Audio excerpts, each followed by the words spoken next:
Salom hammaga. Bu birinchi marta YouTube'ga bunaqa to'liq video olishim. O'ylaymanki sizlarga yoqadi. Bugun bahorga mos ko'ylak tikamiz. Bu ko'ylak meni hayolimga ertalab ko'chaga chiqqanimda, ishxonaga ketayotganimda ko'chada guylagan daraxtlarni ko'rib hayolimga keldi.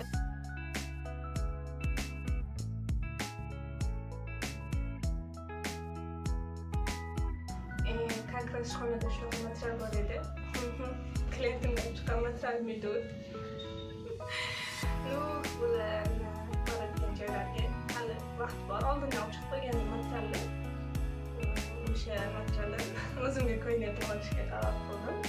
Umid qilamanki, o'ylaganimdan chiqadi. Bu ko'ylakni birinchi eskizini chizib olishdan boshlaymiz.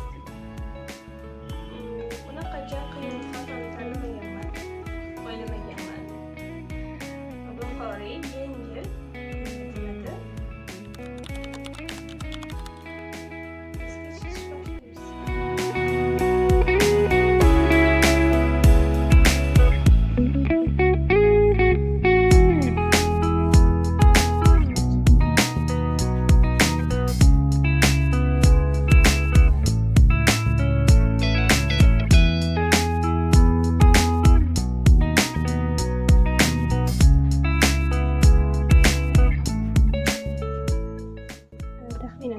Shunaqa ko'ylak bo'ladi. Hop, etagi to'rtta qo'shiteli, montida burmasi bo'ladi hammasida. Yengi ham montida rezinkasi bo'ladi, uchga bo'lingan bo'ladi. Yengi cho'q qoladi kattaroq bo'lib. Oldi stoyka yoqa. Stoykadan keyin ozgina zborka bo'ladi. Belidan ham zborka chiqqan bo'ladi. Uzun ko'ylagimiz. Orqasida stoyka orqasi bantikli baylanadigan bo'ladi. Birinchi bichishi etagidan boshlaymiz. Etagida to'rtta qo'sh etagini bichib chiqamiz. Bu uchalovidan 30 cm dan, bu eng oxirgisini 20 cm qilib bichaman.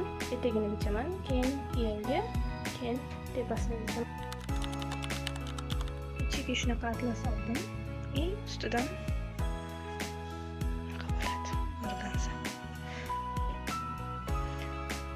atlas rangini o'chirib oldim, chunki organzamiz to'g'ri bo'lganiga ochiladi dedim.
ilg'ali ham chiqdi. Kenglilari ham, eteklari ham. Orqasiga balandga qilib bantiklik, qoldim. To'machaga tizim qilib o'tirmadim. Buni balandga qilib qoldim. Sizlarga